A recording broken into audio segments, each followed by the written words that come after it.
I'm getting back to work on this. We're gonna try and close this thing out this week and get this thing wrapped up. Runs, drives, stops, does everything it's supposed to. I got to do some final tuning on the carburetor, get the temp sensor switched out. I picked up a Wells unit. It's a one-wire sensor for the gauge, because I mistakenly thought it had lights. So we'll switch that out. I've got a clamp I need to take off the lower hose, so I'm just draining the coolant out. Then we'll top it back up. Make some adjustments to choke, and my throttle system all works pretty good. Everything's fitting and working, so we're coming along. I need to bleed the brakes one more time. I'm going to two-man bleed it. It just still feels spongy to me, but that might just be, I don't know, it might just be the way these brakes are going to be. But the power steering works really nice. Very happy with that system. And the cable actuated clutch works really nice. This does have a pretty stiff clutch here. But I'm going to plug away on this real quick and make these adjustments and go for a test drive and see if we can find anything else that we need to take care of. That's all part of the process of debugging a car, is finding all the things you can find wrong with it and then fixing them. It is what it is. Keep moving forward. Pretty happy with this, how this has turned out. Customer was real happy with it too. He drove it for a couple hours the other day and mentioned a couple things that he wanted us to do, and we're going to keep working on it.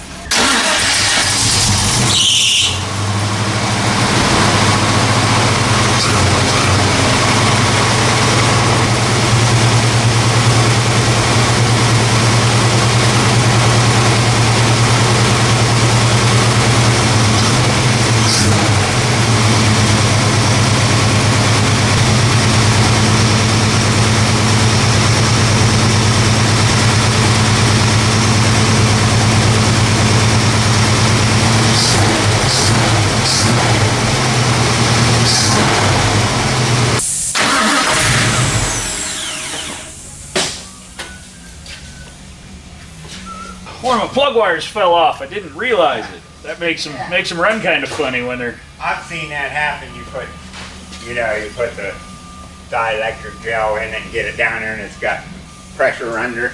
Oh, it pops right off. Yeah. Customers come back the next day. It's running bad again. Like, it's running bad again. Oh, God damn it! Dang it, man.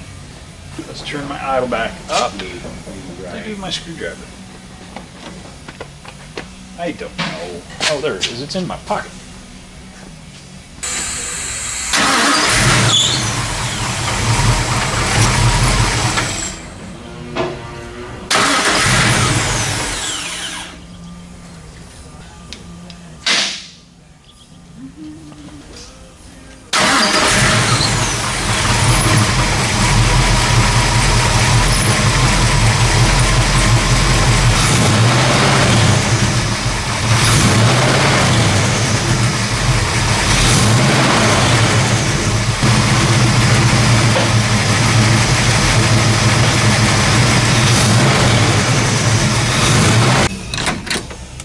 Well, I think I figured out that this switch is no good. We're going to get a new wiper switch. It's ordered and on the way. I got the wheels off. I'm going to go ahead and bleed the brakes.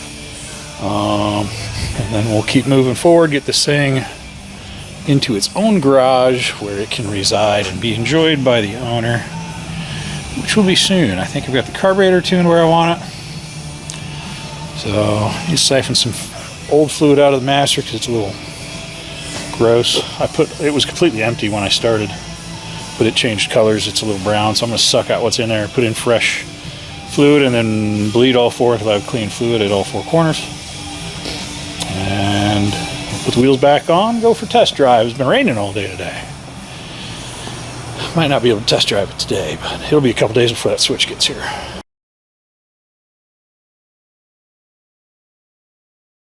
I did end up getting a new wiper switch for this. The first one I got was the wrong one. And this one's, I think, 2 speeds.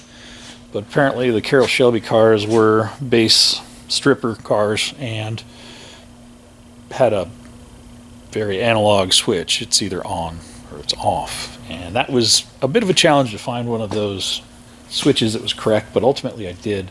I actually found a actual original Ford one for a reasonable enough cost that I decided to just go that route. But I put it in, and guess what? The wipers still don't work. So even though the original switch was completely blown apart and crumbling into pieces,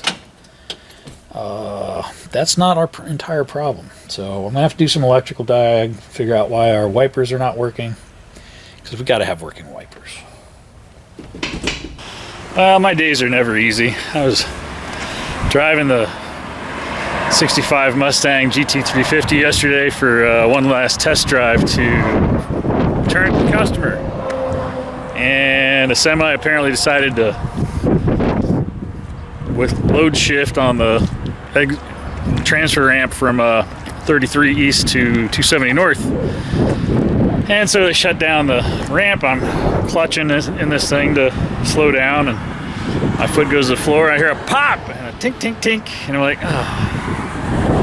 And I'm in god-awful traffic because the roads are shut down. And I've got no clutch. Well, poop. That's not good. So I managed to get over to the side of the road, shut it off, put it in second gear, crank it back up, sputter to a second gear movement as much as I can go, which is about 30 miles an hour. I could go faster, but I don't want to overspin the engine. So I'm in the right-hand lane on the freeway, running around 30 mile an hour. I get off and I limp the back roads home, get it back here, and sure enough, the cable broke. And so I ordered a new cable. Should be here pretty soon from Modern Driveline. It's one of their kits. So we're gonna stick another cable in there and figure that out and see if it's something the way I had it put together, or if it was just a bad cable. It was working fine, so I don't know. But we're gonna stick a new cable in that and move forward. But that car is done. It looks good. It drives amazing. Now that I have the carburetor dialed in, I did some spring and metering rod changes to it, and oh, it's an amazing car, and it will kill you if you don't respect it. It will go sideways as soon as you stab the gas, and it's a hoot to drive. It's going to be a good time. I'm really happy with the outcome. A couple days setback due to the clutch cable. I'll get that stuck in here, and then we will be moving on to bigger and better things. I actually have a really nice 68 Camaro that came back to us from a repeat customer. I've done some work on this a few times in the last couple of years, and we are going to be putting an ACES fuel injection system with a fuel command center, and we're pulling the headers off so we can have them recoated, and then we'll get it tuned and running and driving and keep moving forward with that one. So big things happening. The van, the RV van, is looking good. Runs good, starts right up. I've got some new rear wheels and tires for it. I got some alloy bullet holes for it. And done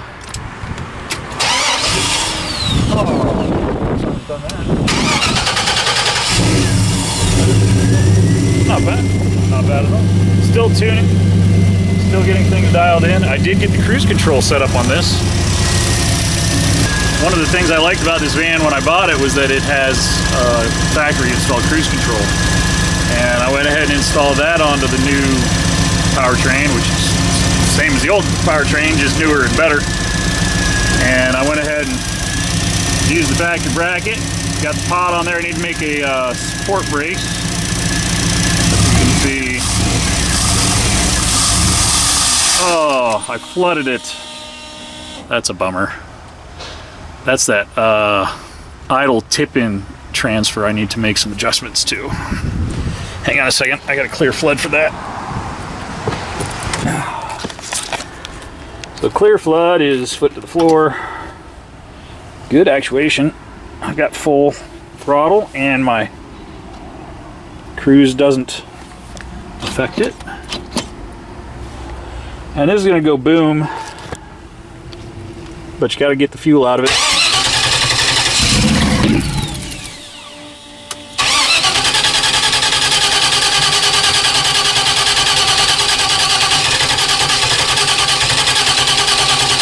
Come on.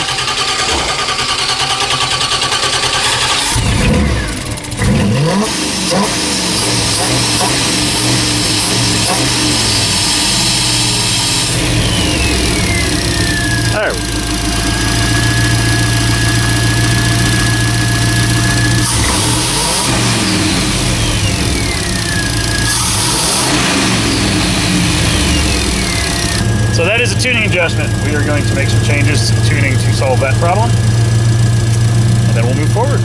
But I've been driving it around. It's doing great. I have to test my cruise, and that'll be the next thing.